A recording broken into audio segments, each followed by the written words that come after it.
നോക്കൂ, കോൺഗ്രസ് എന്ന് പറയുന്നത് ഒരു ബഹുസ്വരതയിൽ വിശ്വസിക്കുന്ന, ജനാധിപത്യത്തിൽ വിശ്വസിക്കുന്ന, മതേതരത്തിൽ ഭരിച്ച ഒരു പാർട്ടിയാണ്. ഒരുപാട് തള്ളി ഞാൻ കണ്ടിട്ടുണ്ട്, പക്ഷെ ഇതുപോലൊരു തള്ളി ഞാൻ കണ്ടിട്ടില്ല, കേട്ടിട്ടുമില്ലേ. അല്ല, ഈ തീവ്രവാദികളെ എന്ത് പേരിൽ വിളിക്കണം റജി, അത് പറയൂ. ഇതിനെക്കുറിച്ച് രണ്ടു വാക്ക് പറ. ഇതിനെക്കുറിച്ചാ? വിദേശ തീവ്രവാദികളെ കണ്ടെത്തി അവർക്ക് ഇപ്പൊ എന്താ പറഞ്ഞ? വിദേശ രാജ്യങ്ങളിൽ നിന്നുള്ള ഭീഷണി കുറച്ച് കാണരുത്. ചുരുക്കി പറഞ്ഞ പാകിസ്ഥാൻ തീവ്രവാദികൾ എന്ന് ഖാർഗെ പറഞ്ഞിട്ടില്ല, പാകിസ്ഥാൻ തീവ്രവാദികൾ എന്ന് സതീശൻ പറഞ്ഞിട്ടില്ല. അതാണ് ഉർമേഷ്. മനോഹരൻ, ഗംഭീരം. ഡോക്ടർ ആരിഫ് ഹുസൈൻ പറയൂ പെട്ടെന്ന്. തലേ ആ വരുന്നതൊരു പണിയാണെന്നാ തോന്നുന്നു. അല്ല, എനിക്ക് ഇവിടെ ചോദിക്കാനുള്ളത്, ഈ തീവ്രവാദത്തിനെ എതിർക്കും, ഇതിനെ ഫൈറ്റ് ചെയ്യും എന്നൊക്കെ ഇവിടെ പറയുന്നു. അതൊക്കെ ഗോപാലകൃഷ്ണൻ ഒരു നമ്പറല്ലേ? അപ്പൊ നമുക്കിനി താമസിപ്പിക്കേണ്ട തുടങ്ങല്ലേ? തുടങ്ങാം. ഇതിനെ പാക് തീവ്രവാദം എന്ന് വിളിക്കുന്ന എന്തിനാ ഈ പാക് തീവ്രവാദം? ഇതിലെന്താ പാക് തീവ്രവാദം? മുണ്ടഴിച്ച് നോക്കിയിട്ട് പാകിസ്ഥാനിയാണോ ഇന്ത്യക്കാരനാണോ എന്നല്ലല്ലോ നോക്കിയത്. അതൊന്നും നമ്മളെ കേൾക്കില്ല. മുണ്ടഴിച്ച് നോക്കിയിട്ട് കലിമ ചെല്ലിച്ചത് ഇന്ത്യക്കാരനാണോ എന്ന് അറിയാൻ വേണ്ടിയിട്ടാണോ? അല്ലല്ലോ. അവിടെ അത് ചോദിച്ചത് എന്തിനാ? അത് മുസ്ലിം ആണോ എന്ന് അറിയാൻ വേണ്ടിയിട്ടാണ്, ഹിന്ദു ആണോ എന്ന് അറിയാൻ വേണ്ടിയിട്ടാണ്. അപ്പൊ അത് നിങ്ങൾക്ക് എന്താ പറയാൻ സാധിക്കാത്ത?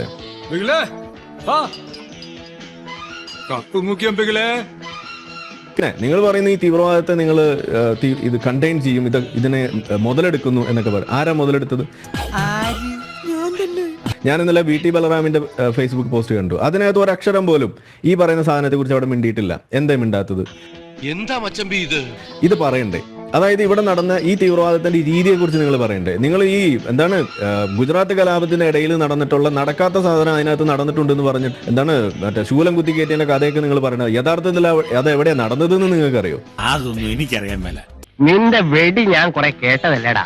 അത് നടക്കാത്ത സാധനം അതിനകത്ത് ഉണ്ട് എന്ന് പറഞ്ഞിട്ട് നിങ്ങൾ കഥ പറയുന്ന ആളുകൾ ഈ തീവ്രവാദത്തിന്റെ ആ രീതിയെ നിങ്ങൾക്ക് പറയാൻ സാധിക്കാത്ത എന്താണ്? തങ്കക്കുറവേ, നമ്മൾ ഈ നാണം കേട്ടല്ലോ.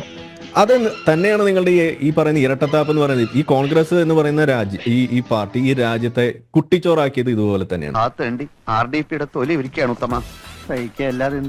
അതായത് ഞാനിപ്പോ കഴിഞ്ഞ ദിവസം നമ്മളൊരു വീഡിയോ ചെയ്തിരുന്നു. അതിന്റെ ടൈറ്റിൽ തന്നെ ഇതാണ്: ഈ മുസ്ലിം ഐഡന്റിറ്റി പൊളിറ്റിക്സ് അത് നമ്മളുടെ ഇന്ത്യയെ, മതേതരത്വത്തെയും ഈ ഡെമോക്രസിയെയും നശിപ്പിച്ചുകൊണ്ടിരിക്കുന്നു. ആ നശിപ്പിക്കുന്നതിന് വേണ്ടിയിട്ട് ഇന്ത്യയിൽ അവര് കൂട്ടാളികളായിട്ട് അവരുടെ പങ്ക് കച്ചവടക്കാരായിട്ട് കൂട്ടിയിരിക്കുന്ന ആരെയാണ്?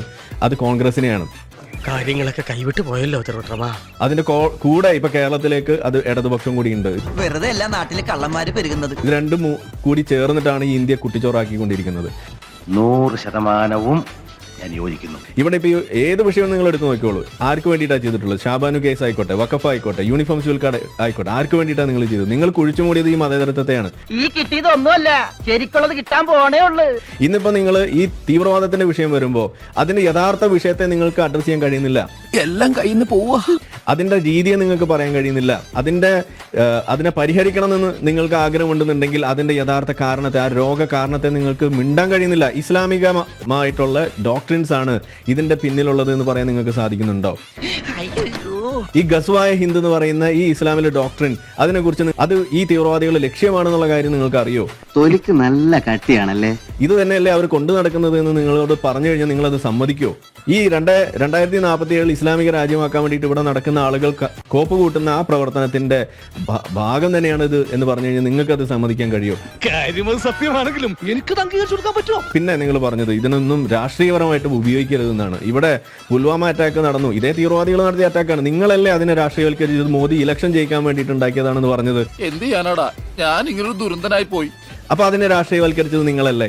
ഇതിലിപ്പോ സത്യം പറഞ്ഞു കഴിഞ്ഞാൽ നിങ്ങൾ ഈ രാഷ്ട്രീയവൽക്കരിക്കരുത് എന്ന് പറയുന്നത് എന്തുകൊണ്ടാന്ന് വെച്ചാൽ, പച്ചയ്ക്ക് പറഞ്ഞാൽ നിങ്ങൾക്ക് ഇവിടെ ഈ സാധനത്തിൽ ഒരു അക്ഷരം പോലും ഉരിയാടാൻ പറ്റാത്ത രീതിയിൽ നിങ്ങളുടെ മുന്നിൽ തെളിവുകളായിട്ടും ഇതിന്റെ വസ്തുതകളായിട്ട് നിങ്ങൾ മുന്നിൽ വന്ന് നിൽക്കുമ്പോൾ മിണ്ടിപ്പോയാൽ അത് ഇസ്ലാമിക സമൂഹത്തിനെതിരെ ആകുമെന്ന നിങ്ങളുടെ ഭയം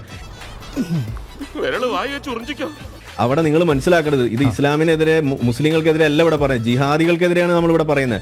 ആ ജിഹാദികൾക്കെതിരെ നിങ്ങൾക്ക് മിണ്ടാൻ കഴിയുന്നില്ല. മിണ്ടിയാൽ അവിടെ കുടുങ്ങുമെന്നുള്ളത് തന്നെയാണ് നിങ്ങളുടെ കുഴപ്പം. അതുകൊണ്ട് ഇത് രാഷ്ട്രീയവൽക്കരിക്കുക എന്ന് പറയുന്നത് ആ പരിപ്പ്, ആ തരികിടെ ഒന്നും ഇവിടെ ചെലവാവില്ല. ഇനി ഇതിനായി പറയുന്നത് തരികിടൊക്കെ നാട്ടുകാർക്ക് മനസ്സിലായി തുടങ്ങിയെന്നാണ് ഞാൻ പറയുക. അപ്പൊ അതുകൊണ്ട് ഇവിടെ പച്ചയ്ക്ക് പറയാൻ കഴിയണം, ഇത് നടന്നത് പാകിസ്ഥാൻ തീവ്രവാദികളല്ല. അത് എനിക്ക് അനിൽ നമ്പ്യാരോടും കൂടി പറയാനുള്ളത്, ഇത് പാകിസ്ഥാൻ തീവ്രവാദം ഒന്നല്ല. ഇസ്ലാമിനെ സംബന്ധിച്ചിടത്തോളം പാകിസ്ഥാൻ എന്നോ ഇന്ത്യയൊന്നും ഇല്ല. അത് പാൻ ഇസ്ലാമാണ്. അവിടെ രാജ്യ അതിർത്തികളില്ല. അതാദ്യം നമ്മൾ മനസ്സിലാക്കുക. അവിടെ പിന്നെ ഉള്ളത് ഏത് അങ്ങാടിയിലാണോ നിങ്ങളുള്ളത് അത് ഇസ്ലാമിക രാജ്യമാക്കുക എന്നത് തന്നെയാണ് ഇസ്ലാമിന്റെ ലക്ഷ്യം. അവിടെ വരുമ്പോൾ ഗസ്വായ് ഹിന്ദ് എന്ന് പറയുന്നത്, ഇന്ത്യയെ പിടിക്കുക എന്ന് പറയുന്നത്, ആ ഭാഗം കൂടി നമ്മുടെ ഭാഗമാക്കി മാറ്റുക എന്ന് പറയുമ്പോൾ അവിടെ പറയേണ്ടത് ഇസ്ലാമിക തീവ്രവാദമാണ്. അതിനവർ ഉപയോഗിച്ചത് ഇസ്ലാം തന്നെയാണ്. അവിടെ തീവ്രവാദത്തിന് മതമില്ല എന്നുള്ള ആ അശ്ലീലം കൂടി നിങ്ങളിവിടെ എടുത്ത് ഉന്നയിക്കുമ്പോൾ ഞാൻ പറയുന്നു, ഈ തീവ്രവാദത്തിന് മതമുണ്ട്. ഈ തീവ്രവാദത്തിന്റെ മതം ഇസ്ലാമാണ്. ഈ തീവ്രവാദത്തിന് ഒരു ഇരയുണ്ട്. ആ ഈ തീവ്രവാദത്തിന്റെ ഇര എന്ന് പറയുന്നത് കാഫിറാണ്. ഇതേ ഉള്ളൂ ഇസ്ലാമിലെ ജാതീയത എന്ന് പറയുന്നത്. ഒരു കാഫിറും ഒരു മുഅ്മിൻ എന്ന് പറയുന്ന ഒരു വേർതിരിവ്. ഇതൊന്നും മനസ്സിലാക്കാതെ നിങ്ങൾ ഈ പറയുന്ന നാടകം ഈ പരിപ്പുമായിട്ട് നടന്നു കഴിഞ്ഞാൽ അതിന് വേവില്ല എന്ന് തന്നെയാണ് എനിക്ക് പറയാനുള്ളത്. പരിപ്പ് എന്തില്ലല്ലേ?